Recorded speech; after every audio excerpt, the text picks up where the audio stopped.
Welcome back to Drowsy History. If this is your first time here, welcome. Go ahead and get comfortable. Let your body settle. Let your shoulders drop. Let the day begin to release you. There is nowhere you need to be and nothing left to do. And if you drift off somewhere along the way tonight, that is exactly what this is for. Before we begin, drop a comment letting me know where in the world you're listening from and what time it is there. I read every single one, and I love picturing all those different people in all those different places settling into the same quiet story. And if drowsy history is helping you sleep, a subscribe keeps the channel going and means more of these long, slow histories keep finding their way to you. Tonight, we are going to the mountains. Not the green, quiet mountains of a hiking trail or a scenic overlook. The mountains of eastern Kentucky and West Virginia and southwestern Virginia and western Pennsylvania.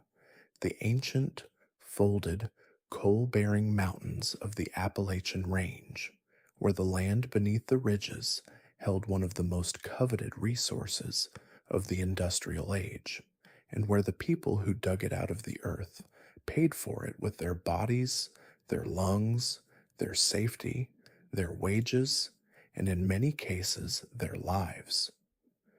You are going to be a coal miner in Appalachia, not in any single year, but across the long arc of the period, roughly from the 1880s through the mid-20th century, when the coal industry was at the center of the American economy, and the men and boys who worked the mines were at the center of one of the most difficult, most dangerous, and most politically charged working lives in American history. We are going to walk through your day, your week, your year, the coal camp you lived in, the company store you bought from, the mine you went down into every morning, the dust that accumulated in your lungs with every breath, the union that fought for you and the company that fought against it, the disasters that happened with terrible regularity, and the community you built inside all of this, the music, the faith, the solidarity, the specific human warmth of people who knew exactly how hard the life was because they were all living it together. This is not an easy story, but it is a real one, and it is told slowly, and you do not need to hold all of it. Just let the words drift through and rest. You wake before the light comes, not before sunrise, before light in any meaningful sense, in the deep dark of a mountain morning, when the ridges above the hollow are nothing but a denser black against the sky, and the coal camp around you is still and quiet, except for the distant sound of someone else already moving, already starting a fire, already beginning the preparations that the day requires. You have slept in a company house, a 2 or 3 room structure built by the mining company to house its workforce, identical to every other house on the row, set close enough to the next house that you could reach out your window and nearly touch the wall of your neighbor's identical house. And the house is cold in winter in a way that gets into the bones of the building itself. The thin walls and the single fireplace no match for the specific cold of an Appalachian January in a valley where the sun clears the ridge only briefly, even at midday. Your wife is up before you, or up at the same moment, because the fire needs starting, and breakfast needs making, and the children need whatever the morning requires of them before the day takes each of you away to your respective demands. The breakfast is whatever she has made it with, and the making of it is one of the daily negotiations of a household where the money comes in at a rate determined by the company and goes out at a rate determined partly by the family's needs and partly by the company store, which has its own opinions about what things should cost. You eat, you dress, you take your lamp and your dinner pail, the metal bucket that holds your midday meal, the one you will eat underground, and you walk in the dark to the mine mouth, joining the stream of other men doing the same thing. The quiet procession of miners heading into the mountain in the morning dark. Their lamp flames, the only lights in the hollow.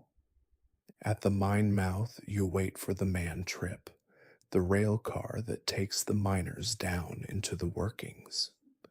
The lamp house, where you checked out your lamp at the beginning of the shift, is behind you, and the lamps of the men around you are the scattered points of light in the pre-dawn dark. There is a ritual to the lamp,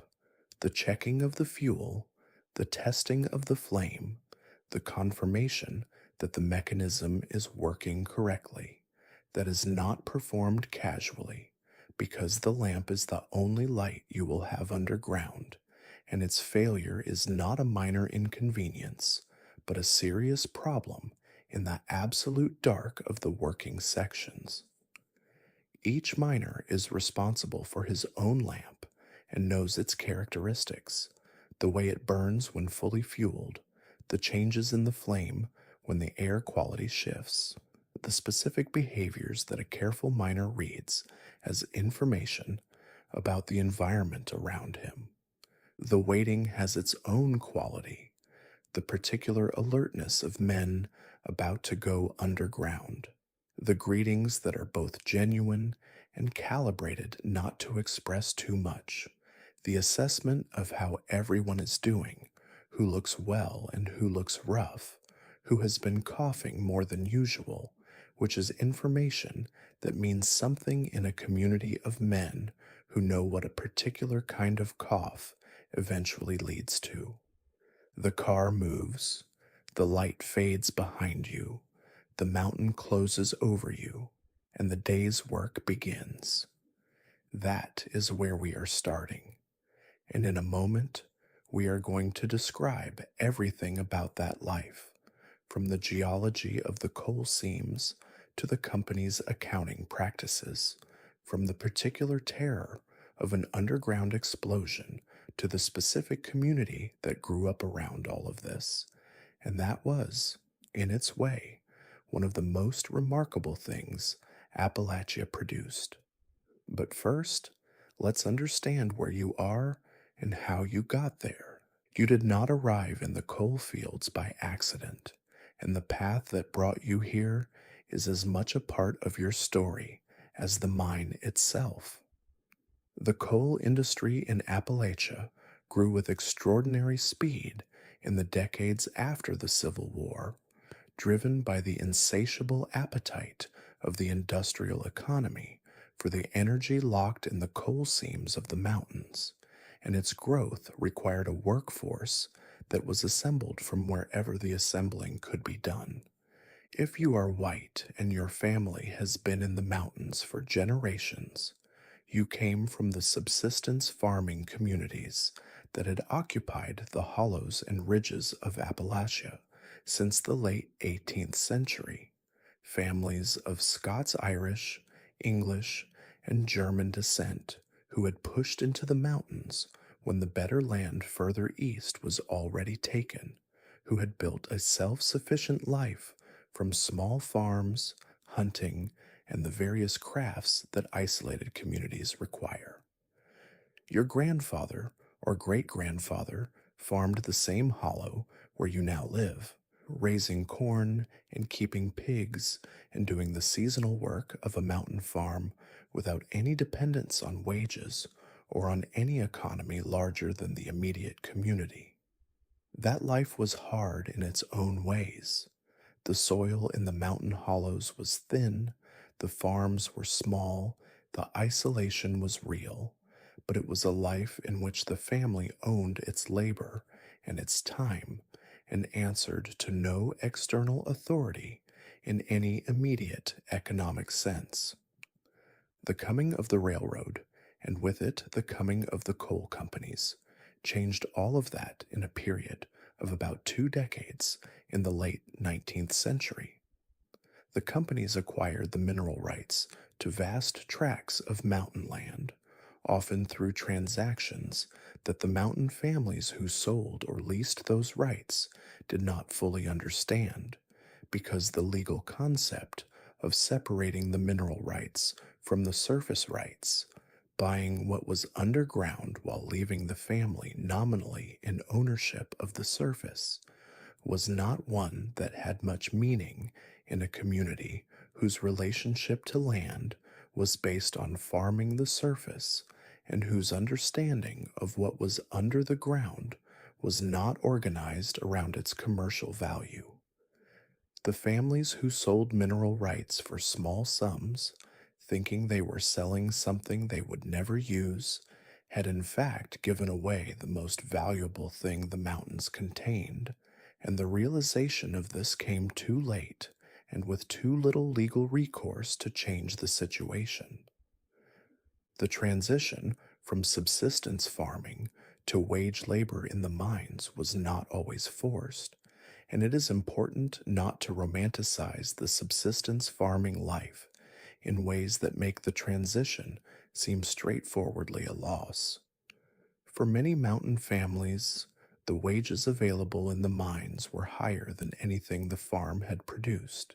and the company housing, while cramped and identical and entirely dependent on continued employment, was at least solid compared to some of the older farm structures. Men who had been farming marginal land in the hollows entered the coal industry partly because the wages were real, and partly because the farm could not sustain the family the farm had grown into. The choice was a constrained one, but it was a choice, and the men who made it were not passive victims of industrial capitalism, but people making the best calculation available to them in the circumstances they found themselves in. If you are black, the path that brought you to the Appalachian coal fields is different and has its own particular weight. Black miners were recruited in significant numbers to the coal fields of West Virginia, Virginia, and Kentucky from the late 19th century onward, sometimes as strikebreakers during labor disputes, sometimes as regular workers, sometimes both. The operators who recruited black miners were not motivated by any commitment to racial equality, but by the specific economic calculation that a mixed race workforce was harder to organize, and that black workers could be paid wages competitive with white workers in a way that undermined the wage demands of both groups. The racial dynamics of the coal camp were complicated in ways that were not simple in either direction. The underground work was integrated in many Appalachian mines in a way that was unusual for American labor of the period, the shared danger of the mine creating a specific kind of solidarity that crossed racial lines in the specific, bounded context of the work itself. But the surface world of the camp reproduced the segregation of the broader society in various ways. Separate sections of the camp, separate facilities, different treatment in the company store and the company hierarchy, and the double burden carried by black miners, subject to the same industrial exploitation as their white co-workers and to the additional weight of racial discrimination on top of it, was a real feature of the coal field experience. If you are an immigrant, you came from the Southern and Eastern European immigration that transformed the American industrial workforce in the decades around the turn of the 20th century. Italian, Polish, Hungarian, Slovak, Czech, Ukrainian. The names on the gravestones in the coalfield cemeteries tell the story of the immigration in compressed form, the old country names in new country earth, the men who came from the mining districts of Europe because the mining jobs in America paid more, and because the industrial recruiters who moved through the immigrant communities of Ellis Island and the eastern port cities were actively looking for men with underground experience. The immigrant miner brought skills that the industry needed, came from a tradition of underground labor that prepared him for the specific demands of the work, and arrived in the coal camps speaking little or no English, embedded in a specific national community within the larger camp, navigating the particular vulnerability of the new arrival who does not fully understand the legal and economic arrangements of the country he has entered. In all these cases, the mountain family, the black miner from the South, the European immigrant, what you have in common is the mine, and the mine is what defines your life in the coal fields. The differences of background and race and language are real, and they matter in specific and consequential ways. The black miner navigates a racial order that places additional burdens on him in the camp, the boarding house, and the company hierarchy. The immigrant miner navigates a language barrier and a legal unfamiliarity that make him more vulnerable to certain kinds of exploitation than the native born miner who can read the contract he is signing. The mountain family's miner carries the specific loss of the independent life that the subsistence farm had represented, a loss whose weight was real even when the wages of the mine exceeded the income the farm had provided. The differences of background and race and language are real, and they matter in specific ways. But the underground work is the same, the danger is the same, the dust is the same, and the morning walk to the mine mouth in the dark is the same for all of you. The coal camp is not a town in any ordinary sense, and understanding what it actually is, legally, economically, socially, is essential to understanding the specific texture of your daily life, because the company town was one of the most thorough and most deliberately designed systems of labor control in American history, and living inside it meant living inside a system that had an opinion about almost everything you did. The company owned the houses. Every house in the camp was company property, rented to miners and their families at rates set by the company, occupancy contingent on continued employment, with no lease and no security of tenure that would prevent the company from evicting a miner and his family the day his employment ended. The house was a form of leverage that reinforced every other form of leverage the company had over you, because losing your job meant losing your home simultaneously with your family in it. You could not be fired without also being rendered homeless, and the threat of this combined loss was a very effective deterrent to the various things that might cause you to be fired: organizing for a union, complaining about working conditions, disputing the company's accounting, or simply being seen as a troublemaker by the foreman whose assessment of your performance determined your continued employment. The company store, the pluck me as miners called it,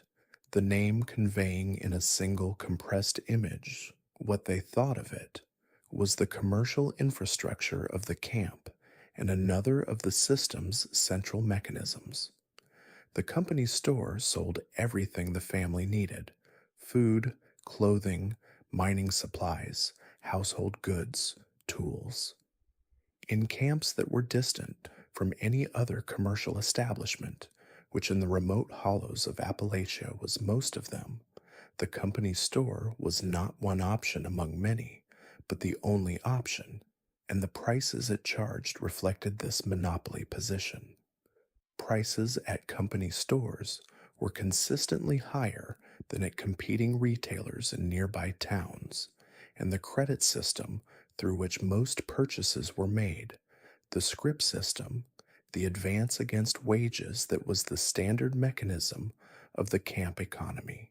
ensured that the miners' wages moved from the company's payroll through the company store's accounts and back to the company's treasury in a circuit that left only a fraction of the original wage in the miner's actual hands. Scrip was the company's private currency, issued as an advance against the miner's wages and redeemable only at the company store. It was not legal tender. It could not be used at any establishment outside the company's commercial system. If you received your wages in scrip, which many miners did, particularly those in debt to the company store for previous advances, you were not paid in money, but in a token that only had value in the context the company controlled. The transition from scrip to actual money required either waiting for the cash settlement that came at the end of the pay period after all deductions had been made, or exchanging scrip for cash at a discount through informal channels, an exchange that existed precisely because the scrip system's constraints created a demand for the liquidity it denied. The company also owned the church, often, or the land the church stood on, or the minister was company approved or company paid. The school was company property, and the teacher was a company employee. The doctor, if there was one, was a company doctor, paid from a compulsory deduction from the miner's wages, and owing his position and his continued employment to the company rather than to the patients he served. The company policemen, the mine guards who maintained order in the camp, were the company's enforcement arm, armed and accountable to the company rather than to any public authority, whose interpretation of order was the company's interpretation of order, which meant above all that union organizing was not orderly, and that men who engaged in it would be dealt with accordingly. The physical layout of the camp reinforced all of this. The houses were arranged in rows along the hollow, identical in design, close together, offering almost no privacy from neighbors and no anonymity from the company's oversight.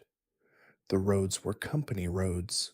the water supply was company infrastructure, the lighting was company electricity, and the permission to remain in the camp was the company's to grant or revoke. The space had no public dimension in the civic sense that towns have public space, no commons, no independent institutions, no civic authority not traceable to the company that had built and owned everything. The miner in the company town was not a citizen of a community, but a tenant of a corporation, and the terms of his tenancy were set entirely by the party that had all the leverage. The vagrancy laws and trespass laws that various coalfield counties maintained gave additional legal backing to the company's practical control. A man who was discharged from a mining job and told to leave company housing could, if he lingered, be prosecuted for trespassing on company property. Organizers who came into camps from outside were similarly vulnerable to trespass prosecution, a legal mechanism that made the company town's private character enforceable by public authority, blurring the line between corporate property management and state power in ways that served the company's interests very well and the miners' interests very poorly. It was what the company did not own and what it could not own was the community that the miners built inside all of this, the neighbor relationships, the mutual aid networks, the churches that eventually became genuinely independent, the union locals that organized despite every mechanism deployed against them. These were the things that made the camp something more than a labor extraction facility, and they are where the human story of the Appalachian coal fields most fully lives. But we will get to those. First, you have to go to work. The mine is the center of everything. It is the reason the camp exists, the reason you are here, the reason the company built houses and a store and a church and hired a doctor, and it is the environment in which you spend the majority of your waking hours, in conditions that the surface world offers nothing to prepare you for. The coal seams of Appalachia are not the horizontal, easily accessible deposits that make for straightforward mining. They are the folded, faulted, tilted remnants of ancient forests compressed over millions of years into layers of carbon that follow the ancient contours of geological upheaval rather than the convenience of the men who want to reach them. A seam might be 6 feet thick in one section of the mine and 2 feet thick in another, following a path dictated entirely by the geology, requiring the miners who work it to adapt their bodies and their methods to whatever the coal face presents. You work where the coal is, and the coal is where it always has been, indifferent to human preference. The entry to the mine was either a drift mine, a horizontal tunnel driven directly into the hillside where the seam outcrops, or a shaft mine, where a vertical shaft was sunk to the level of the seam and the miners descended by cage or by man trip. Drift mines were the most common in the mountainous terrain of Appalachia, the horizontal entry following the seam into the hillside, the main entry tunnel branching into rooms as the seam was developed, the rooms branching again into the working face where the coal was cut. The room and pillar system that characterized most Appalachian coal mining left pillars of coal standing to support the roof as the mine advanced, and the eventual extraction of those pillars, retreating from the worked out sections of the mine,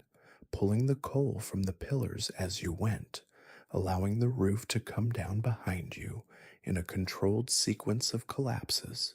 was one of the most dangerous phases of the mining cycle, requiring judgments about rock behavior and timing that were made under conditions of real pressure and with consequences for error that were immediate and often fatal.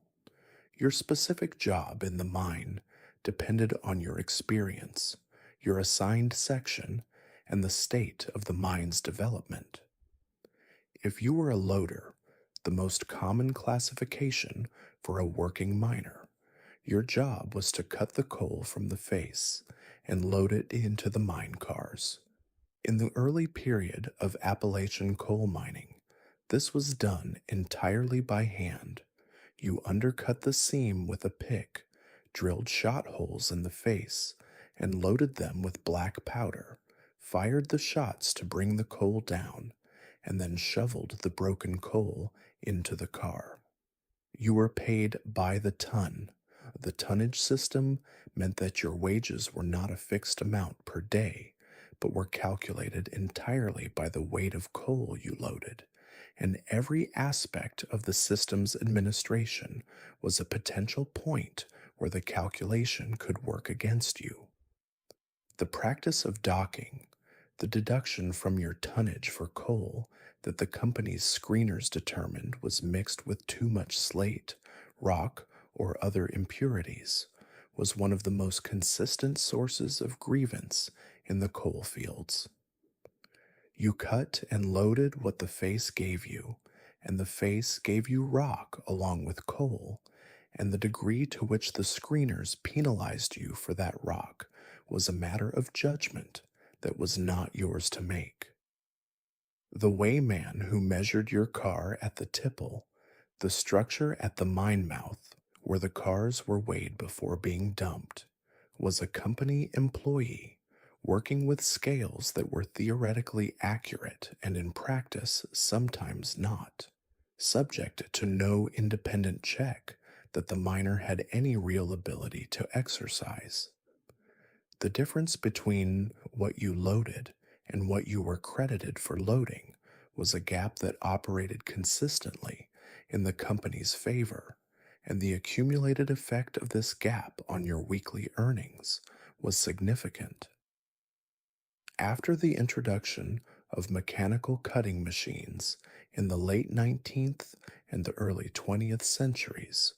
the undercutting phase was mechanized, the machine runner and his helper working the cutting machine along the face, leaving the hand loading of coal to the miner who followed behind. The machines increased the productivity of the mine significantly, but did not necessarily increase the miner's wages proportionally, because the tonnage system adjusted for the productivity gain in ways that kept the actual pay per ton relatively constant or moved it downward. The miner who loaded more coal with the same effort, because the cutting had been done by machine, found that the rate per ton had been adjusted to reflect the changed conditions, and the net result for his wages was often less dramatic than the productivity improvement might have suggested. The working section of the mine was your space in a specific and personal sense. You were assigned your room, the chamber in which you worked, and you were responsible for its management. You set your own timber, the wooden props that supported the roof as you advanced the face, and your assessment of the roof conditions and the adequacy of your timbering was a judgment that you made continuously, based on experience and on the particular sounds and behaviors of the rock above you that you learned over years of listening. The experienced miner had a relationship with the mountain above him that was intimate in the specific way of long familiarity with a dangerous thing. He knew what certain sounds meant, what certain formations signaled, what the particular quality of the rock at a given section of the mine face was likely to do. This knowledge was real and genuinely protective, and its absence, the rookie's unfamiliarity with the specific behaviors of a new section of mine, was a significant source of risk. The working height of the seam was one of the most basic physical conditions of your day. In the thicker seams, 4 feet, 5 feet, 6 feet, or more, you worked in a posture approaching upright, bending rather than kneeling. In the thinner seams, common in Kentucky and Virginia, you worked on your knees or lying on your side, cutting coal from a face that gave you 18 or 24 inches of vertical space to work in. Hours of this, the sustained physical awkwardness of cutting, shoveling, and loading coal in a space that did not allow you to stand, produced a specific kind of physical damage that accumulated over years into the characteristic bodily profile of the experienced miner. The bent back, the worn knees, the shoulder injuries, the general wear of a body that had been used hard in positions that human bodies were not designed to maintain for extended periods. The darkness underground was different from the darkness above ground, and this is a thing that is difficult to convey, but that was one of the fundamental experiences of the mine. Your lamp provided a circle of light that extended a limited distance, and beyond that circle the darkness was absolute in a way that the surface world, even on the darkest night, did not produce. There was no ambient light, no sky, no reflected light from any source. If your lamp went out, which happened from exhaustion of the fuel, from air currents, from accident, you were in a darkness so complete that you could not see your hand in front of your face, and the experience of this darkness, particularly for a new miner experiencing it for the first time, was deeply disorienting in ways that went beyond the practical difficulty of working without light. The sounds of the mine were a language that you learned over years. The creak of timber under load had meanings that depended on the quality of the creak. A certain kind of creak meant the timber was taking normal stress. Another kind meant it was about to give. The crack of rock had meanings. The sudden silence after a distant shot had meanings. The drip of water that appeared in a new section had meanings. You were continuously reading the mind's communications, and your ability to read them accurately was, in a direct and practical sense, the difference between coming out at the end of the shift and not. The mine would kill you quickly if you were unlucky, or it would kill you slowly if you were not. And the slow killing was in some ways the harder thing, because it happened so gradually that its progress was difficult to see until it had gone far enough to be undeniable, and because the disease it produced was so thoroughly associated with the work that it was for a long time treated as simply what happened to miners, rather than as a preventable condition that the industry had an obligation to address.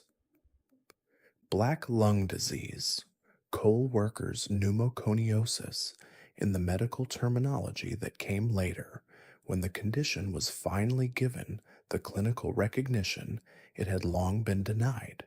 was the accumulated result of breathing coal dust over years of underground work. Coal dust is not merely an irritant. It is a substance that, inhaled over sufficient time in sufficient quantities, lodges permanently in the lung tissue and produces a progressive and irreversible scarring that reduces the lung's functional capacity with every passing year. You could not cough it out. You could not reverse it with fresh air and rest, though fresh air and rest would slow the pace of the damage if they came early enough. You could not treat it medically in any meaningful sense with the resources available during the primary period of Appalachian coal mining. You could only stop being exposed to the dust, which meant stopping mining, which most miners could not afford to do until the disease had already taken enough of their lung capacity to make the work physically impossible. The progression of black lung was slow enough that a young miner entering the industry did not feel its early effects as anything particularly alarming. The cough that developed gradually, the slight breathlessness that came with exertion, the quality of the mornings that became less clear over the years, these were changes that happened slowly enough to seem like the ordinary wear of middle age, rather than the specific consequence of a specific environmental exposure. By the time the disease had progressed to its later stages, the severe breathlessness that made walking up a slope difficult, the cough that became productive of the black material that gave the disease its colloquial name, the cor pulmonale that developed as the heart struggled to force blood through the compromised lungs. It had been present and progressing for years or decades, accumulating silently while the man who carried it continued to go to work because there was no alternative. The coal industry's position on black lung, sustained across most of the industry's history, was that the disease was not real or was not caused by coal dust specifically, or was simply an unavoidable consequence of mining that did not constitute an occupational disease for which the industry had any responsibility. This position was maintained against mounting medical evidence and was defended through the industry's influence on the medical and legal institutions that might otherwise have recognized the condition and provided compensation. Company doctors, employed by the companies and having no particular incentive to make diagnoses that would create liability for their employers, consistently underdiagnosed and underreported the condition. The medical journals that published industry friendly research and the state legislatures whose members had close relationships with the coal operators worked together to maintain a regulatory environment in which the disease existed in the bodies of miners decades before it existed in the law.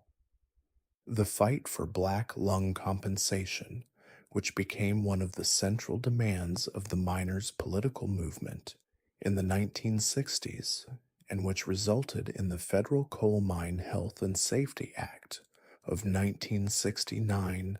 and the Black Lung Benefits Act of 1972,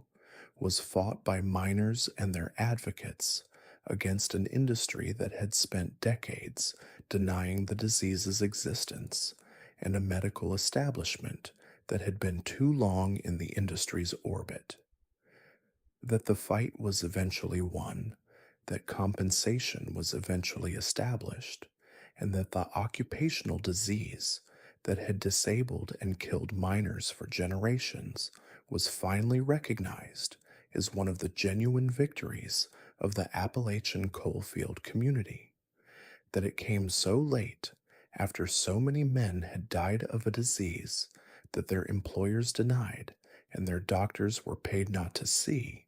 is one of the specific injustices of the coalfield story. Silicosis was the other great respiratory disease of the mines, caused by the silica dust released when miners cut through rock to reach or develop the coal seams. Silica dust is more acutely damaging to lung tissue than coal dust, and the progression of silicosis could be rapid in miners with heavy exposure. The two diseases often coexisted. A miner who had both black lung and silicosis was carrying a double burden, and the distinction between them was not always clearly made, either clinically or in the compensation systems that eventually developed. Beyond the respiratory diseases, the mine damaged the body in more immediate ways. The specific physical demands of the work produced the characteristic injuries of the occupation: back injuries from the sustained awkward postures of working in low seams, knee damage from the kneeling work at the face, shoulder, and arm, injuries from the sustained heavy work of cutting and loading, hand injuries from the tools and the coal face itself. Eye injuries from flying coal chips were common. Burns from black powder misfires were common. The accumulated joint damage of years of heavy physical labor in constrained positions was a near universal feature of the experienced miner's body, and the pain that accompanied it was managed with whatever resources were available: aspirin, whiskey, the specific folk remedies of the mountain community, and worked through as long as the body could work through it. The diet available in the coal camps, shaped by what the company store stocked and what the family could afford after the store's accounts were settled, was adequate in calories, but limited in variety and nutritional quality in ways that did not help a body being used hard in dangerous conditions. The protein and vegetable content of the camp diet was constrained by cost, and the reliance on company store staples, salt pork, dried beans, cornmeal, lard, produced a nutritional profile that kept the body going but did not support it optimally for the demands being placed on it. The garden plots that some camp families maintained were genuine supplements to the company store diet,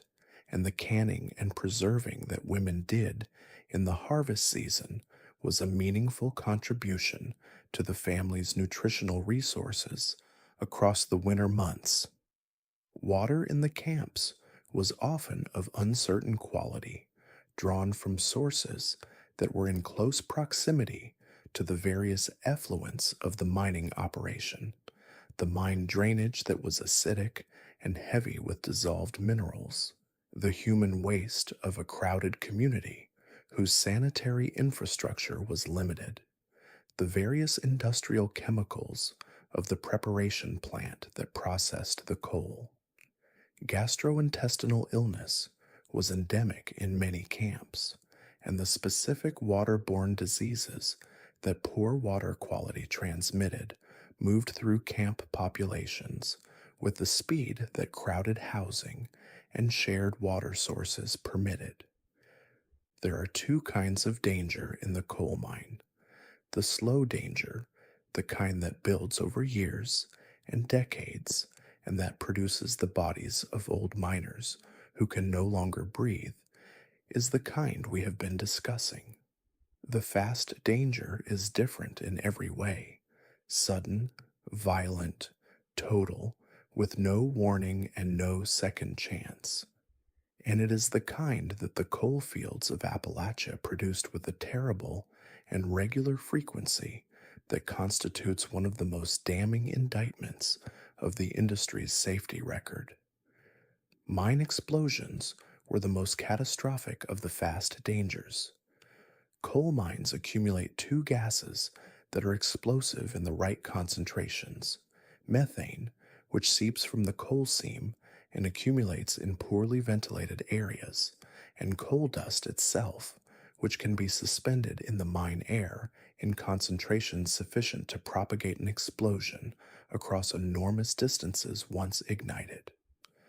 A single ignition source, a spark from a tool, a lamp flame, a blown out shot, could initiate an explosion that raced through the mine workings with a speed and force that gave the men in its path no meaningful chance of survival. The explosion itself was followed by the afterdamp, carbon monoxide and other toxic gases produced by the burning, which killed any survivors of the initial blast who were not reached by rescuers in time. The names of the disasters are a litany that the coal fields have been carrying for well over a century. Monongah, West Virginia, 1907, the worst mining disaster in American history. 362 men and boys killed in an instant on a December morning, leaving hundreds of widows and children in a single community. Eccles, West Virginia, 1914. Leyland, West Virginia, 1915. Benham, Kentucky, 1911. The Cherry Mine disaster in Illinois in 1909. The Farmington, West Virginia disaster of 1968, in which 78 men died, and the company president made a statement about the acceptable risks of mining that became one of the most infamous comments in the history of American labor. The Upper Big Branch disaster in 2010, which killed 29 men and established that the failures that had produced the disasters of a century earlier had not, in fact, been resolved. The specific experience of a mine explosion for the men who survived one, who were in a section of the mine that the blast did not reach, or who were at the surface when it occurred, was a trauma of a specific kind that the coalfield communities understood and that the outside world rarely did. You went to work with those men that morning. You saw them in the lamp house getting their lamps, spoke to them at the mine mouth, rode down with them on the man trip. The explosion happened in the part of the mine you were not in. You came out. They did not. The mine rescue teams went in, and what they brought out, and in what condition, was the next knowledge you had of your coworkers, your neighbors, your brothers. The particular silence of the coal camp in the days after a major disaster, the specific quality of a community that has lost a large proportion of its men in a single morning, is described in the accounts of survivors with an immediacy that communicates across decades. Roof falls were a different category of danger, less catastrophic in scale, but more constant in frequency, and together accounting for the largest portion of mining deaths overall. The roof of a mine working was the underside of the geological formation above the coal seam, and its behavior was never entirely predictable, regardless of the miner's experience or the quality of the timbering.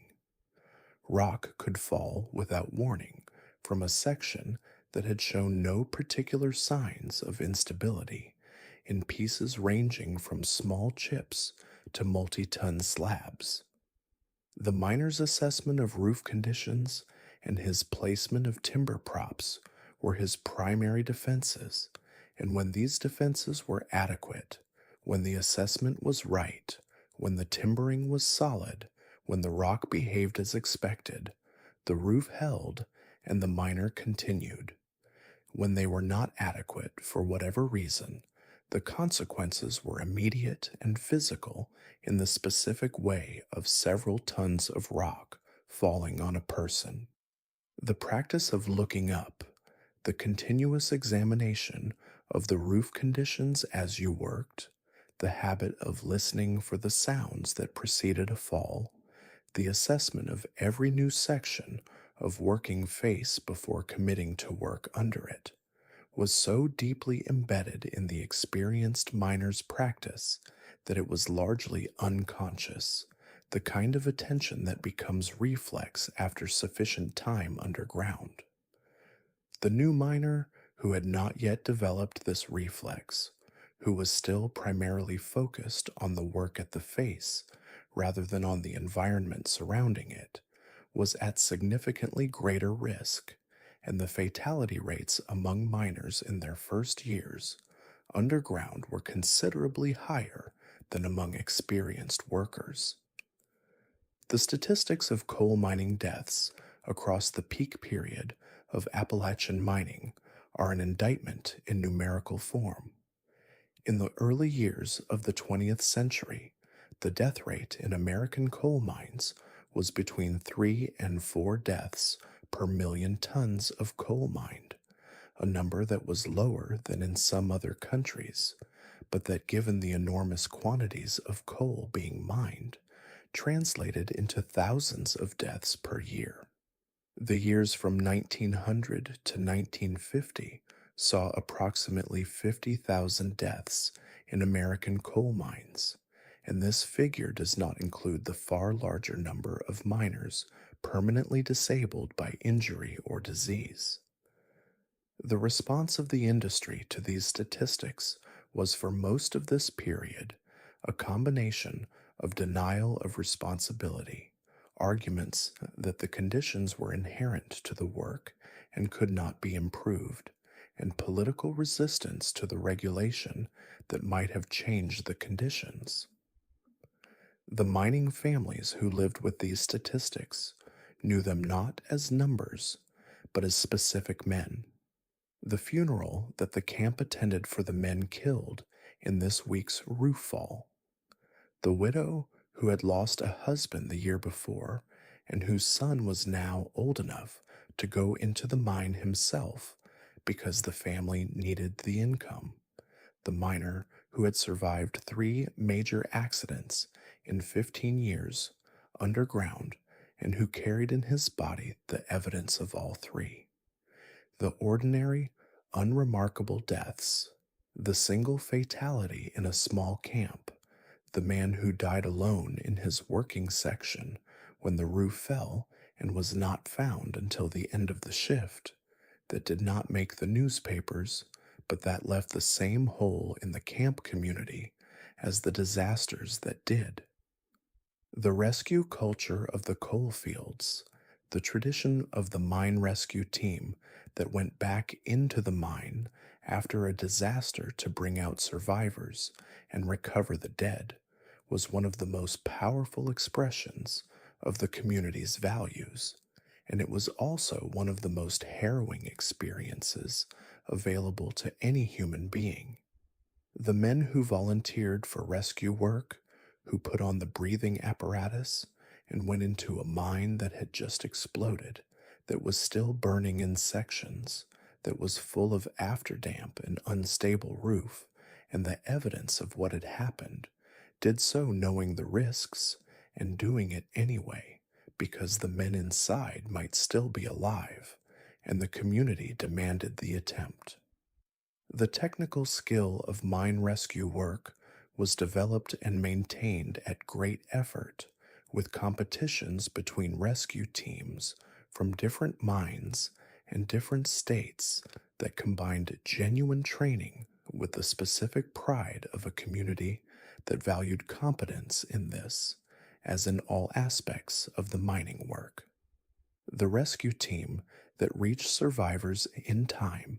that brought out men who had been sealed behind a cave in for 3 days with nothing but a candle and each other's company. This was one of the moments when the coalfield community's character was most fully visible, and it was a character that was in those moments genuinely extraordinary. The company's response to individual deaths was shaped by its legal and financial position, which throughout most of the industry's history was a position of minimal liability. Compensation for mining deaths, before the workers' compensation laws that developed slowly and inadequately across the first decades of the 20th century, was a matter of the company's discretion, and the company's discretion was generally limited. Widows received a small ex gratia payment, sometimes from a company that was careful to frame it as charity rather than as an acknowledgement of responsibility. They were expected to vacate company housing within a short period of the death, which meant that the wife who lost her husband on Monday might lose her home by the following week. The community's response to this, the neighbors who took in the widow, the Union Locals Relief Fund, the church's practical support, was the human alternative to the institutional indifference. The United Mine Workers of America, founded in 1890, was the central institutional response of the Appalachian mining community to everything we have been describing, and the history of the UMWA in the coalfields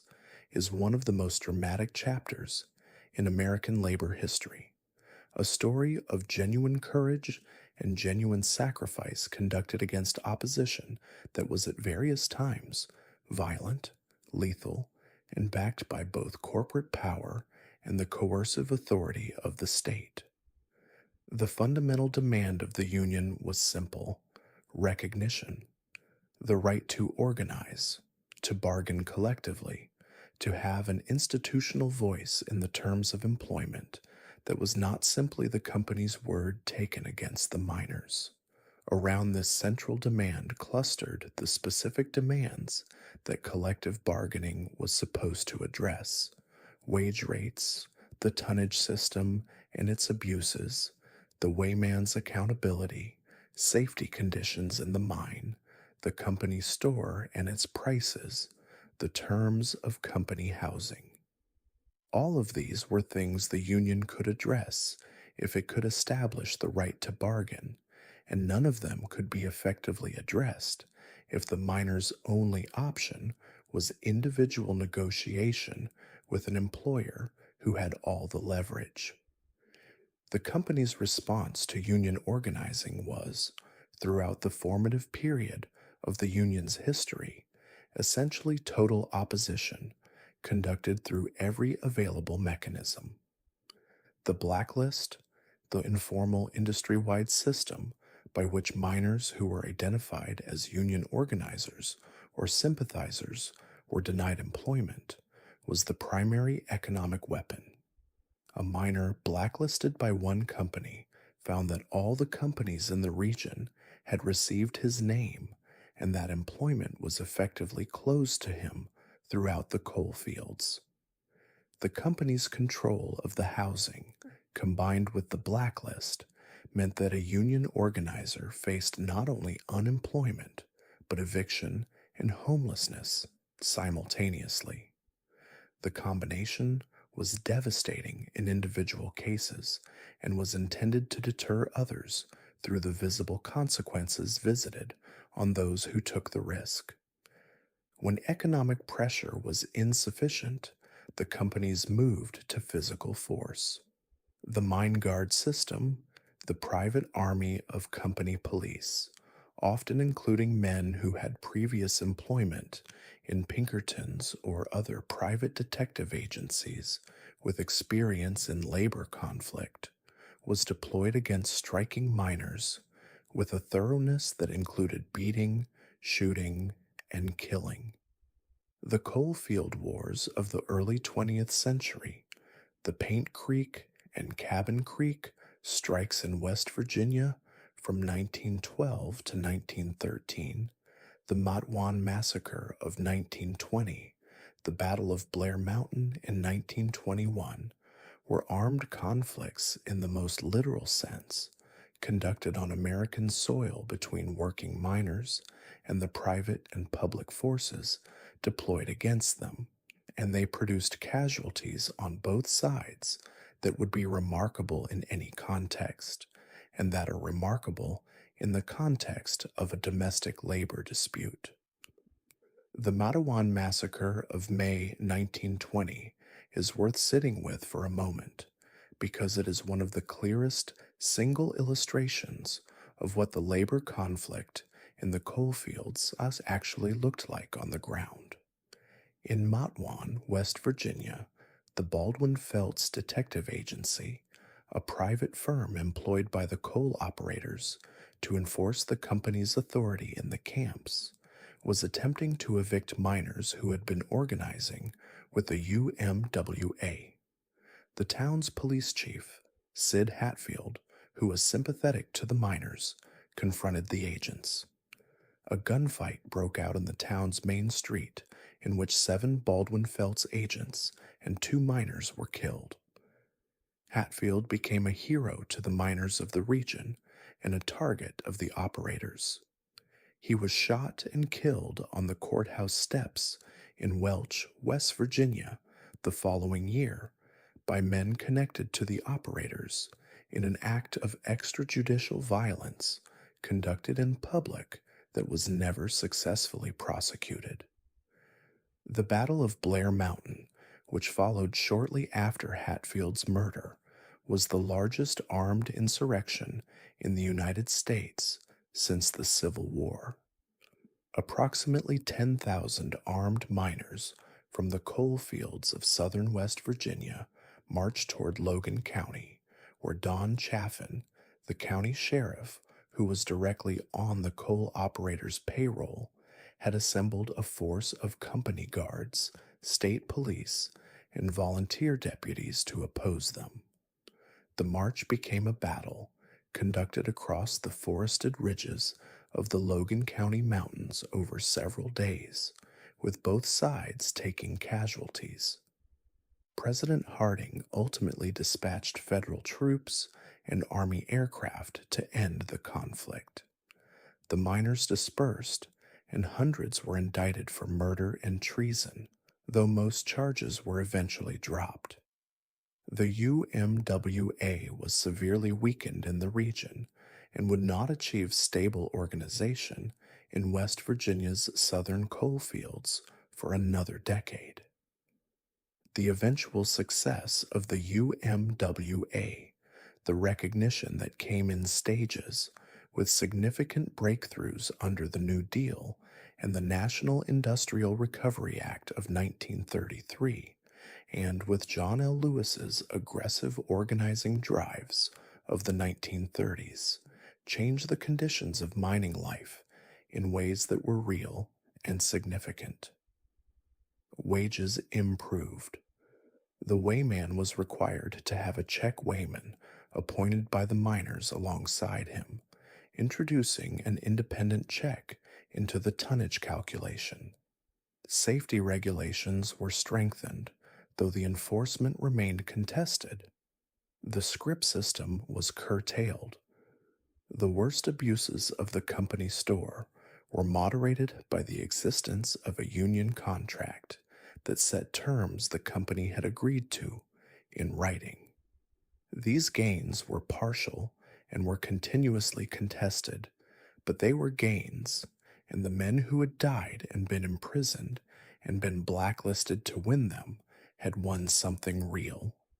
The political culture of the UMWA and of the coalfield communities, more broadly, was one of the most developed and most specific in American labor history. The Union Hall was the community's political center. The Union newspaper was widely read and closely followed. The solidarity that underground work and underground danger produced, the knowledge that the man working the next section of the mine was the man whose safety depended on your judgment about roof conditions, and whose judgment about the same conditions your safety depended on, translated into a specific form of collective identity that was as fierce and as practical as any political ideology. The miners of Appalachia understood their interests collectively in a way that few other American workforces of the period matched, and the political expression of that understanding in the Union, in the Democratic Party, in the various forms of cooperative institution the community built, was one of the genuine achievements of the coalfield culture. The coalfield family operated under conditions that placed extraordinary demands on every member of it, and the women of the coal camps, a subject that the standard narratives of the coal fields, focused as they are on the underground work and the labor conflict, have historically underemphasized, were the people who managed the daily negotiation between the family's needs and the company's constraints, and whose work was as essential to the community's survival as anything that happened underground. Your wife, if you had one, managed the household on whatever remained of your wages after the company store's accounts were settled, and the management of this constrained budget was a skill that the coal camp required, and that women developed through necessity into a form of genuine expertise. The decision about which items to buy on credit at the company store and which to do without, about when to buy in larger quantities, when the price was favorable, and when to stretch what you had rather than incur more debt, about how to feed the family on the budget available without sacrificing nutrition to the point of damage. These were the constant calculations of the coal camp household, conducted in the context of a commercial system that was not designed with the family's interests in mind. The garden was one of the primary ways that women extended the household's resources beyond the company store's provisions. A coal camp garden, a few rows of beans, tomatoes, corn, potatoes, whatever the household's plot permitted, and whatever the season allowed, was not a hobby, but a significant contribution to the family's food supply, and the canning and preserving of the garden's produce was the work of late summer that determined the family's nutritional security through the winter. The knowledge of preserving, the management of the water bath canner, the testing of seals, the proper handling of different vegetables for different preservation methods, was transmitted from woman to woman in the camp community with the practicality of knowledge that everyone understood was essential.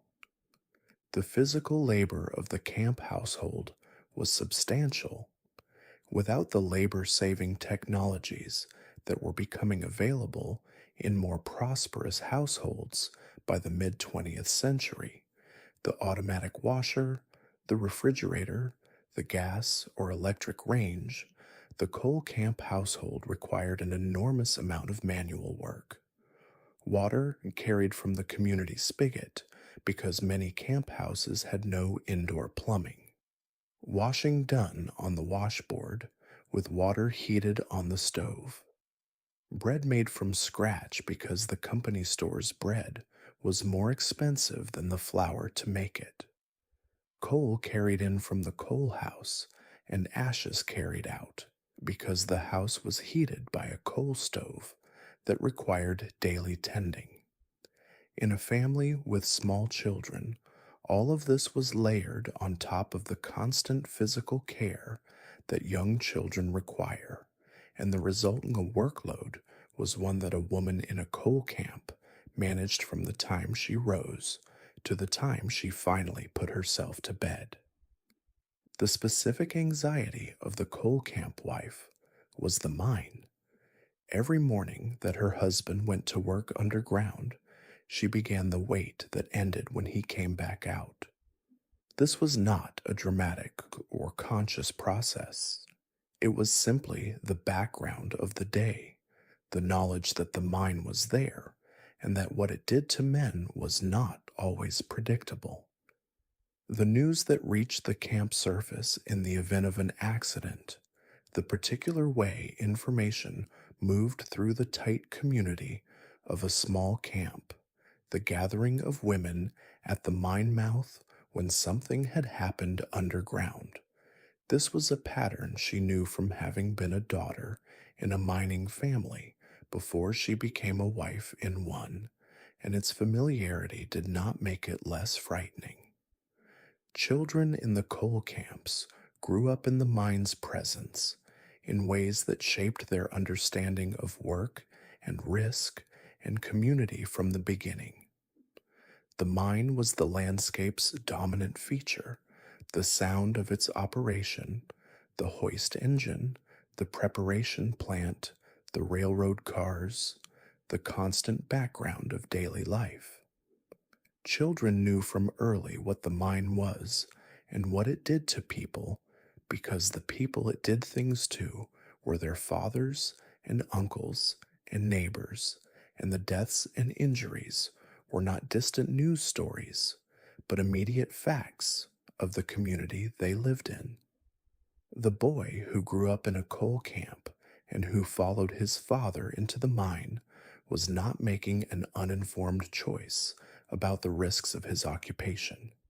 He was making a fully informed choice about the only well paying occupation the community offered, which is a different thing, and the distinction matters.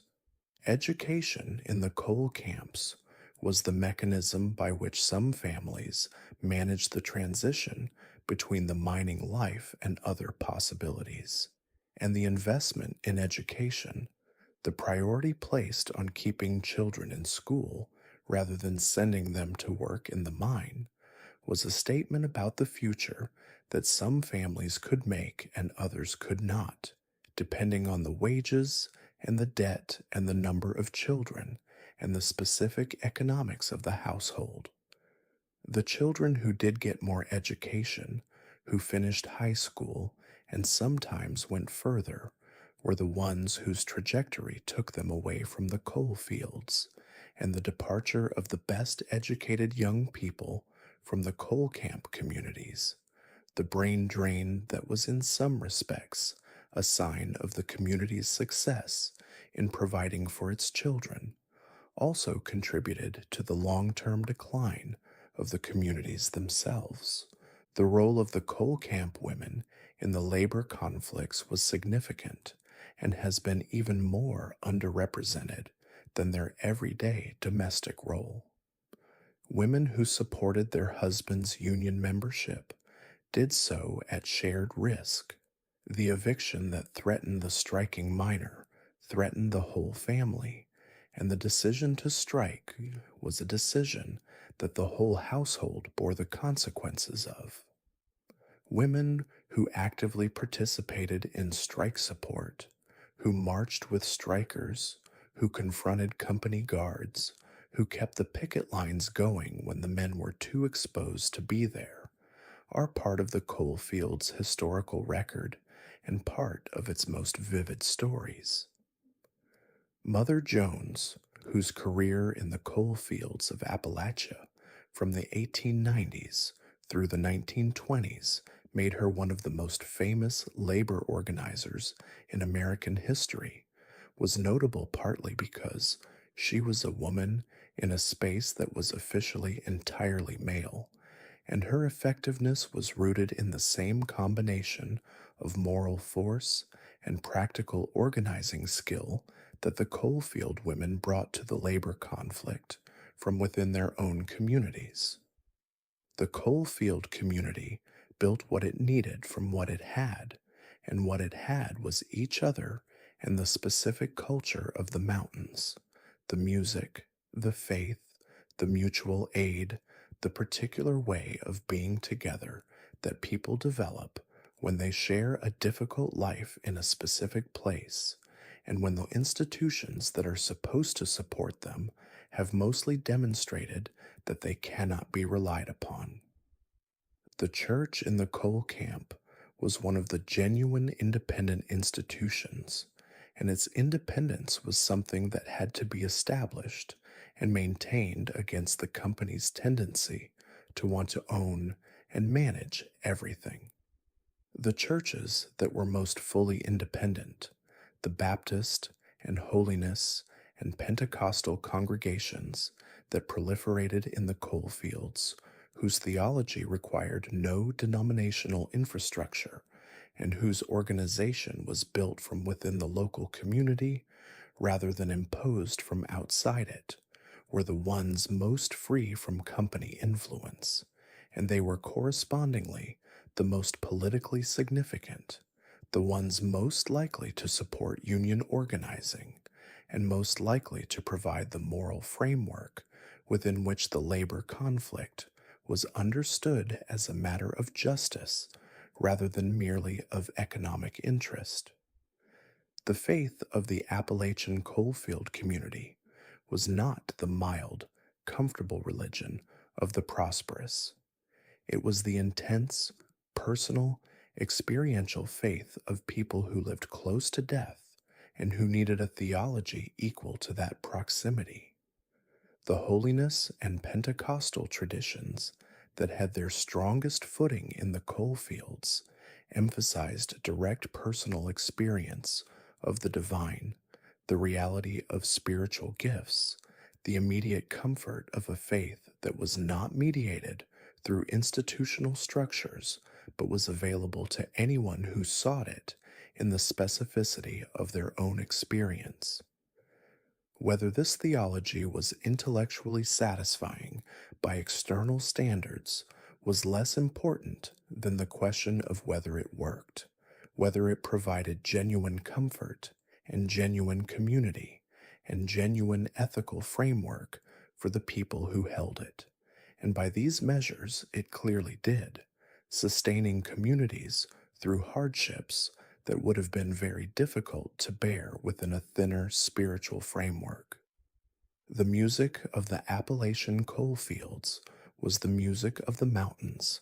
in a specific and productive relationship with the culture of the mine. The old ballads and fiddle tunes that the Scots-Irish and English settlers had carried into the mountains were one strand, preserved with a fidelity to tradition that the mountain's isolation had maintained. The shape note, hymn singing tradition, the sacred harp singing that had been practiced in American rural communities since the 18th century, was another strand. Its democratic participation and its powerful communal sound, a natural fit for communities where group membership and shared experience were central values. The Union songs and labor ballads that the coalfield experience generated, the songs about Matawan and Blair Mountain and the men who died in the mines, were a third strand, growing from the same root as the older music, but speaking directly to the specific experience of the coal fields, naming the specific grievances and the specific heroes in a form that circulated through the community without any institutional infrastructure. The mutual aid traditions of the coalfield community were the practical expression of the same values that the faith expressed spiritually, and they were essential to survival in a community where the institutional support was either absent or controlled by an entity whose interests were not aligned with the community's. When a miner was injured and could not work, the community around him brought food to his family. When a family was evicted from company housing after a death or a firing, the community housed them until alternative arrangements could be made. When a widow needed wood cut for the winter, the men of the neighborhood came and cut it. When a family was dealing with illness in a way that required someone present around the clock, the neighborhood women came and were present. These were not formal institutions. They were the informal but reliable operations of a community that had learned to depend on itself, because depending on the company or the government had not proved sufficient, and whose members understood this lesson collectively and acted on it consistently. The social life of the camp, the gatherings that had nothing to do with work or labor conflict, that were simply the life of a community engaged in the ordinary pleasures of being together, was real and rich in ways that the bleaker narratives of the coalfield experience sometimes fail to capture. The square dances, the church socials, the community meals that were occasions for the specific foods that the community had developed as its traditional repertoire, the soup beans and cornbread, the pickled vegetables from the summer garden, the apple stack cakes that were a particular Appalachian speciality, assembled from layers that each family in the community contributed, were expressions of a culture that had genuine vitality and genuine beauty alongside everything that was hard about it. The coal camp child who grew up in this community had a childhood that contained real poverty and real danger and real constraints, and that also contained the specific warmth of a tight community whose members knew each other well and whose culture was vivid and particular and their own. The storytelling tradition of Appalachian mountain culture, which had roots deeper than the coal industry, continued in the coal camp community as one of its essential forms of self-expression and self-understanding. The stories told around coal campfires and on front porches, the family stories and the community stories, the tales of disasters survived and disasters not survived, the legendary figures of the labor movement retold with the embellishments that tradition adds over time, were one of the primary ways that the community understood its own experience and transmitted that understanding to the next generation. The narrative intelligence of the Appalachian coalfield community, its ability to understand its own situation in human terms and to communicate that understanding in forms that were both accurate and alive, was one of its genuine gifts to American culture. The decline of the Appalachian coal industry in the second half of the 20th century was not a sudden event, but a long, uneven contraction that transformed the communities that had been built around the mines in ways that were as damaging as the industry at its most difficult had been, and in some ways more so, because the damage of the declining industry came without the compensating solidarity that the labor conflict had produced. The mechanizations of coal mining accelerated dramatically after World War II,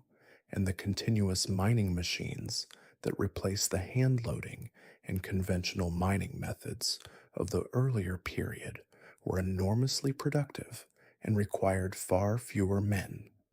A seam that had employed 100 miners loading by hand could be worked with a fraction of that workforce using continuous mining equipment, and the consequence for coalfield employment was swift and severe. Between 1950 and 1970, coalfield employment in Appalachia fell by several 100,000 jobs, and the communities that had grown up around the large workforces of the earlier period contracted sharply and in many cases did not recover. The outmigration that followed was one of the largest internal migrations in American history, and it moved in specific and traceable directions, north along the highway and railroad routes to the industrial cities of the Midwest,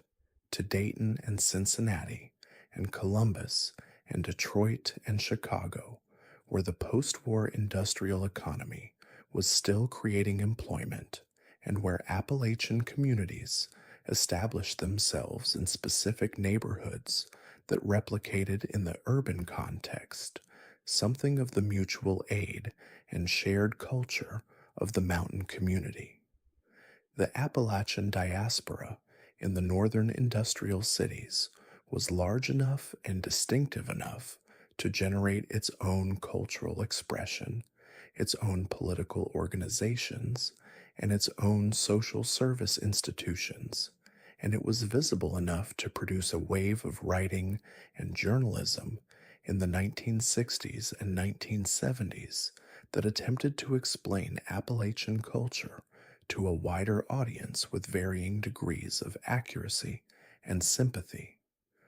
Those who stayed in the coal fields, the families who chose not to migrate, or who could not, or who migrated and came back, lived in communities that were often dramatically smaller than they had been at the peak of coal employment, in housing stock that had aged without adequate maintenance, in communities whose commercial and institutional infrastructure had contracted alongside the population. The company towns that had been transferred to private ownership as the coal industry consolidated and rationalized still bore the physical marks of their origins. The identical company houses, now individually owned, the old company store building repurposed or abandoned, the mine structures rusting on the hillside above the hollow. The physical landscape of the former coal camp carried the industry's history in its architecture, and living in it meant living in a place where the past was immediately visible in the built environment. The Black Lung compensation fight, which succeeded legislatively in 1969 and 1972, came in time to provide some support to the miners who had developed the disease over decades of underground work and who were reaching the later stages of its progression. The compensation was not adequate, the amounts were modest, the qualification process was difficult, and the industry's resistance to claims continued through the administrative process as it had continued through the legislative one. But it was real, and the men who received it were receiving an acknowledgment, however belated and however insufficient, that what had been done to their bodies was not simply the cost of doing necessary work, but was a consequence of conditions that could have been better managed and were not. The environmental legacy of the coal industry in Appalachia is another of the long consequences that the communities who stayed in the mountains have lived with. Acid mine drainage, the acidic water that flows from abandoned mines and that contaminates the streams and rivers of the coal bearing mountains, is a persistent and widespread problem in Appalachian watersheds, killing aquatic life and affecting the water quality of communities downstream.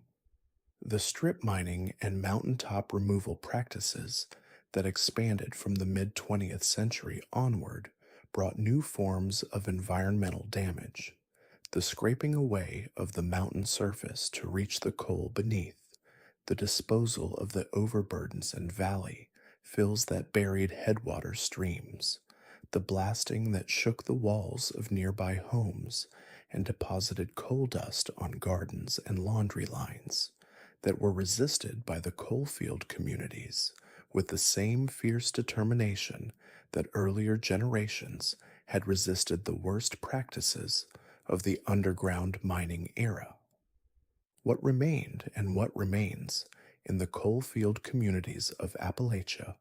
is something that the outside world has persistently struggled to understand accurately. The poverty that persists in many former coal communities is real, and it has real consequences for the people who live in it. But the community that also persists, the specific culture, the specific values, the specific ways of being together that the coal field experience produced, and that the mountains had already been developing before the coal industry arrived, is real too, and it is not reducible to the poverty or the hardship or the political categories into which the outside world has periodically tried to sort Appalachian people. The coal field communities of Appalachia produced and continue to produce people of extraordinary resilience, of fierce independence, of deep community loyalty, and of a specific kind of grace under difficulty that the difficult history we have been describing goes some way toward explaining. The miners who worked the seams of the Appalachian coal fields, who went underground every morning in the dark and came out in the evening year after year, breathing the dust and setting the timber and loading the coal and fighting for the conditions that would make the work survivable, were not simply victims of the industrial economy, though the industrial economy victimized them in specific and well documented ways. They were people who built a life, a culture, and a community inside conditions that were not of their choosing, and the building was as real as the conditions, and it has outlasted the coal industry that occasioned it. Payday in the coal camp was a complicated event that required a specific kind of fortitude, because the gap between the wages you had earned and the money you actually received was not a mystery, but a documented fact laid out in the company's accounting. And facing that document required you to hold simultaneously the reality of how hard you had worked and the reality of how little of the product of that work had remained in your hands. The process began with the settling of accounts, which in most camps happened every 2 weeks. You received your settlement statement, the company's accounting of what you had earned and what had been deducted, and the deductions were the story. There was the house rent taken directly from your earnings. There was the doctor's fee, the compulsory deduction that paid the company doctor whether you had used his services or not. There was the blacksmithing fee, the charge for maintaining your tools that the company deducted regardless of how much tool maintenance you had actually required. There was the lamp oil, the powder for blasting, the fuses, the timber, the various mining supplies whose cost was passed to you as part of the tonnage system's logic, which held that you were an independent contractor responsible for your own materials, even though you worked in conditions entirely controlled by the company and at rates entirely determined by the company. There was the company store account, the food and clothing and household goods that had been purchased on credit since the last settlement, the accumulated total of 2 weeks of necessary living in a place where the only source for necessary living was the company store. What remained after all of this was the cash payment, and in bad months, months when the mine had been shut for several days due to equipment failure or market conditions or the company's calculation that the coal supply was adequate and production could pause, months when your tonnage had been reduced by extensive rock work that produced no loadable coal, months when the docking had been heavy or the store account had been large,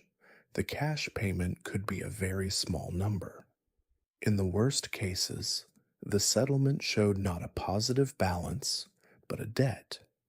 The company's accounting of what you owed exceeded what you had earned, and you went into the next 2 weeks already behind, the debt carried forward to compound against the next settlement. This situation, the miner in debt to the company, unable to leave, because leaving meant both losing the job and owing money to the entity that controlled your housing, was not an accident of the system, but one of its designed features,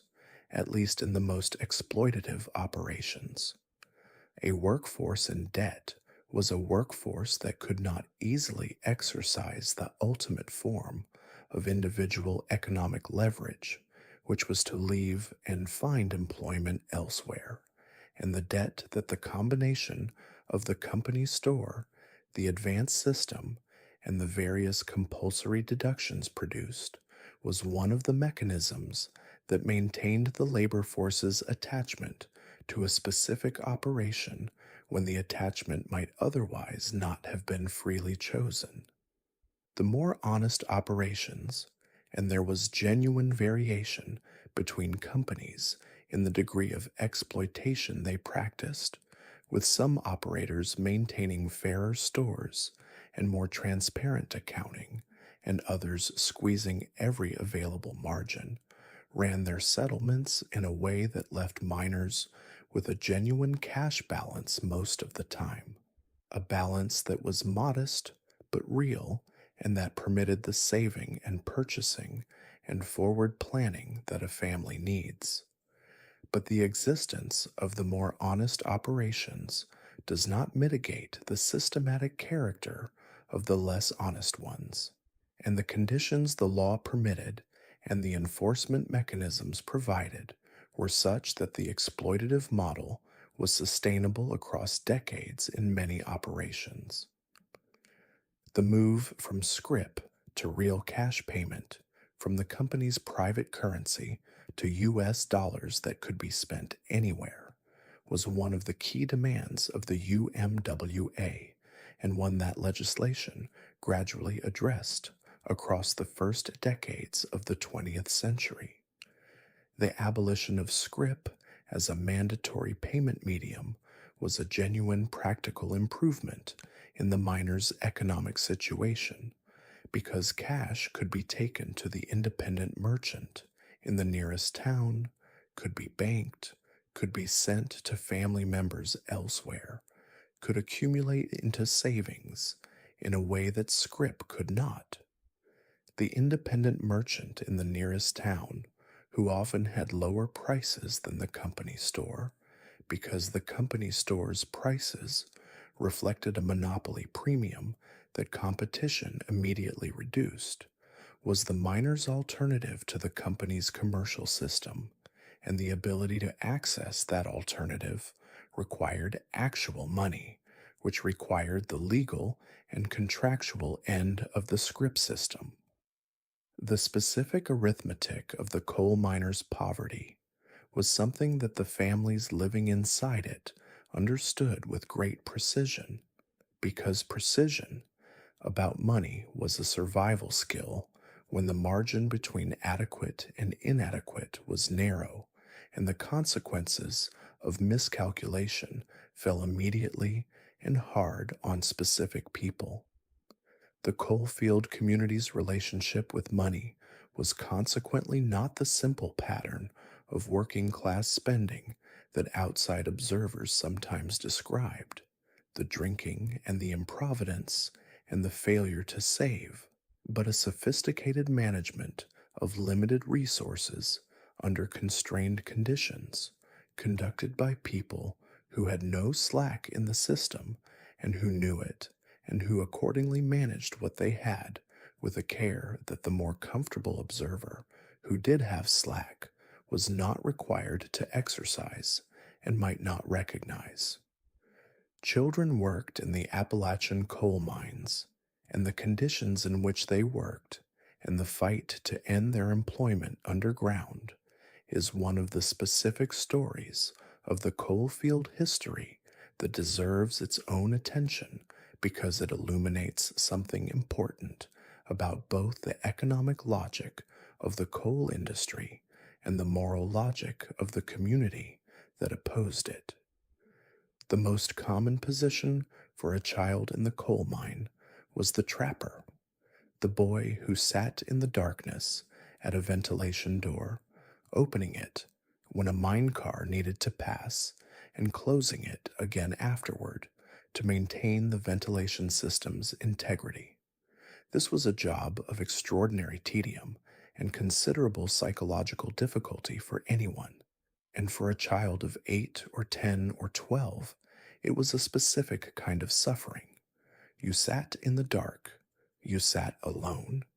You might sit at your door for a full shift with relatively few cars passing, which meant hours of darkness and isolation and nothing to do but wait. You were not supposed to have a lamp. Lamps were expensive, and the trapper's job did not require light. So the darkness was the thick, absolute darkness of the underground, lightened only by the brief passing of the miners' lamps when a car came through. The sound of the mine around you, the distant thudding of the cutting machine, the clatter of cars, the indistinct shouting of men at the face was the only company, and it was intermittent. Beyond the trapper position, boys worked as breaker boys at the coal preparation plant on the surface, picking slate and impurities from the coal on the moving belts of the breaker. The breaker was the building at the mine mouth where the raw coal was sorted by size and cleaned, and the boys who worked it sat hunched over the belts in a dust-filled environment, picking by hand at moving coal, their fingers in contact with the sharp-edged material for hours at a stretch. The breaker boys' hands were typically marked by the work, cuts, bruises, the specific calluses of constant contact with coal, and their posture, after years of the hunched position the work required, showed the same kind of accumulated physical damage that the underground miners' posture showed. The dust in the breaker, while not the same as underground coal dust in terms of the specific disease risk, was present in quantities that were damaging in their own right. Boys entered mining work at ages that the modern reader finds shocking because the legal framework that would have prevented it did not exist,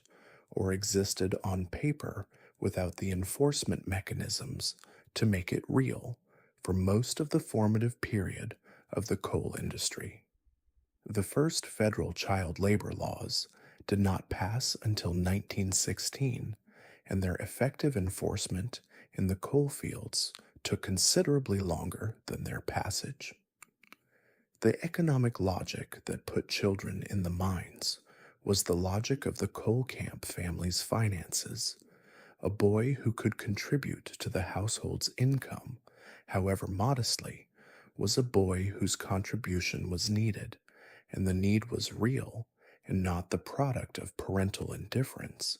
but of the economic conditions that the coal industry had created and that the coal camp family was navigating. The reformers who campaigned against child labor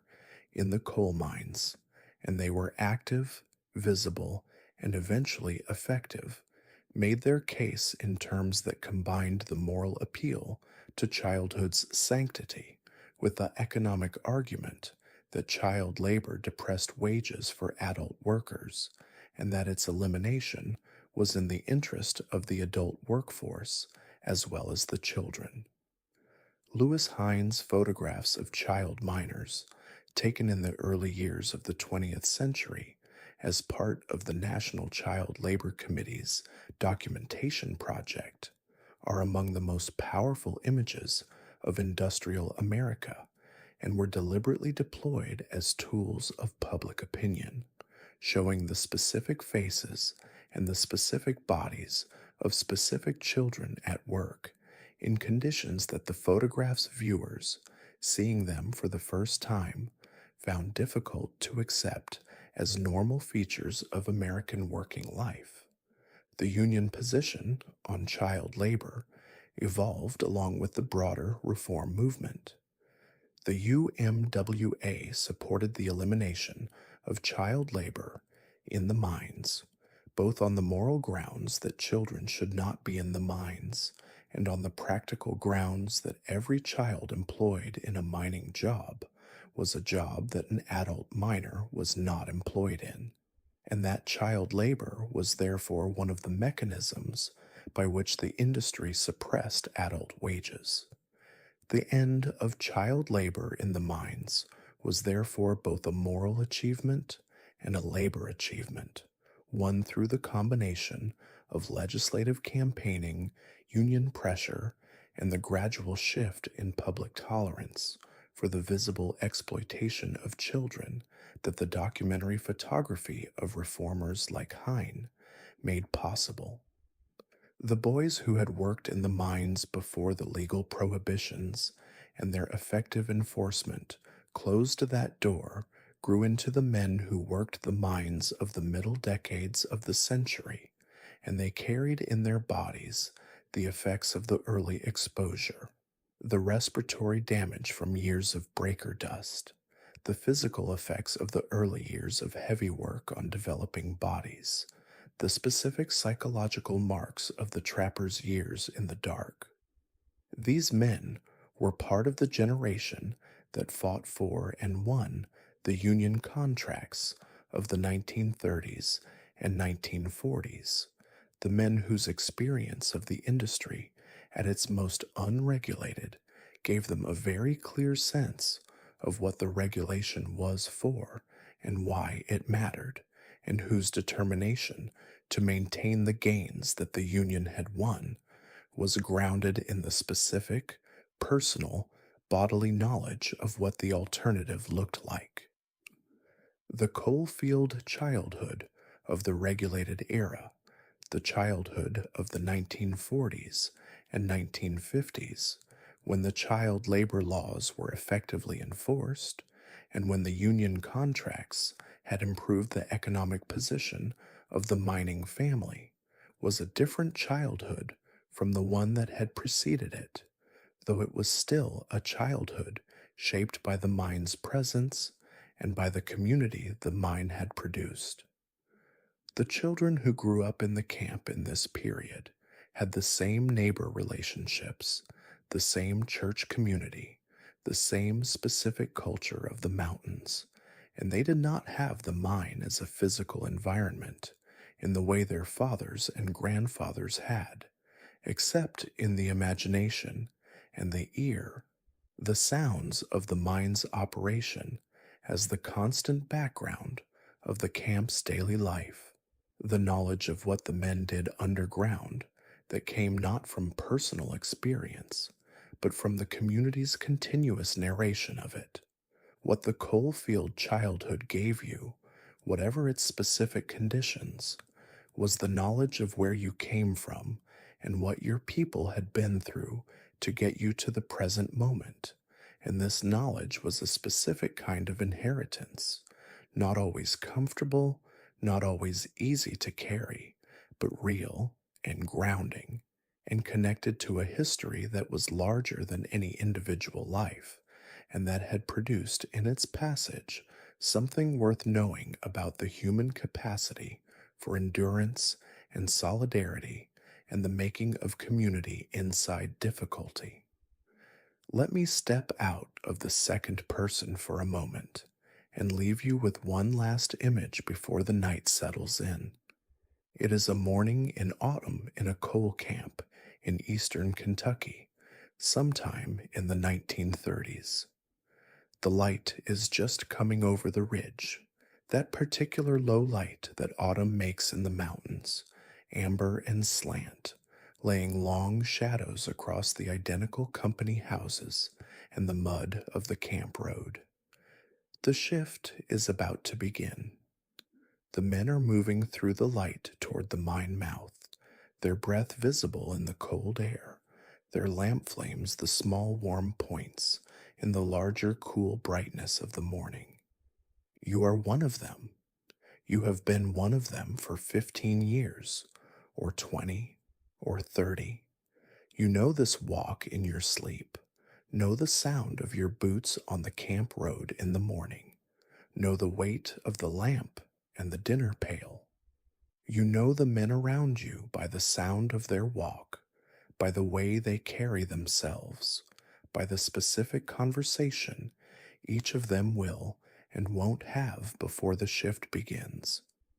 You know the mind the way you know a difficult relative, intimately, carefully, with the specific attentiveness that comes from having been in close quarters with something dangerous for a very long time. You are going underground. The mountain will close over you, and you will do the work you have always done in the dark with your hands, with the accumulated skill of years and the specific knowledge of this seam in this mine in this mountain, and you will come out tonight or you will not. But the not coming out is not the thought you carry down with you. The thought you carry down is the work, and the men around you doing the same work, and the lamp that lights your piece of the face, and the coal that will come down when you do the work right. There is a kind of knowledge that comes only from long practice of a dangerous thing, and the experienced miner has it in the fullest possible measure.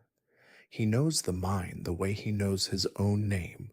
not intellectually, not as a set of propositions he could lay out for a stranger, but in the body, in the hands, in the specific quality of attention that long practice of a demanding skill produces. He knows what the roof sounds like when it is safe, and what it sounds like when it is thinking about moving. He knows how the coal reads when the seam is running well, and how it reads when there is trouble in the geology ahead. He knows the small signs, the drip of new water, the fresh crack in a previously sound pillar, the slight change in the air quality that the experienced nose registers, before the lamp flame confirms it, that tell him something about the mountain's current intentions. This knowledge is real, and it is his, built from years of attention in the specific environment that has both demanded and rewarded the attention, and it is one of the genuine dignities of the work, the specific expertise of the man who has done something very hard for a very long time, and who has come through it carrying what the experience has given him. That is the coal miner's life. Not only the hardship, though the hardship was real and enormous, and was not necessary in all the ways it was imposed. Not only the solidarity, though the solidarity was real and extraordinary, and was one of the genuine human achievements of the American working class. The whole thing together, the darkness and the dust, and the danger, and the community, and the music, and the faith, and the morning walk to the mine mouth in the autumn light, and the people who lived it, who carried it forward, who built something inside it that has outlasted the industry that occasioned it, Rest now. Let the mountains stand in the distance. Let the lamp flames go out one by one as the shift ends and the men come out of the mountain into the light. You are safe. You are warm. The work is done for tonight. Thank you for spending this long evening in the coal fields with me. If you drifted off somewhere between the company store and the Union Hall, or if the morning walk to the mine mouth finally carried you under, that is exactly right. The rest of the story will be here whenever you come back to it. If drowsy history is helping you sleep, the kindest thing you can do is subscribe quietly whenever you remember, so these long histories keep finding the people who need them. It keeps the channel going and means more of these slow, detailed human stories keep arriving. Drop a comment when you wake. Tell me where you were listening from and what time it was. I read every single one, and I am always glad to know where in the world these quiet evenings are reaching. Rest well. Breathe easy. The ridge is still there above the hollow, and the morning is a long way off. Good night.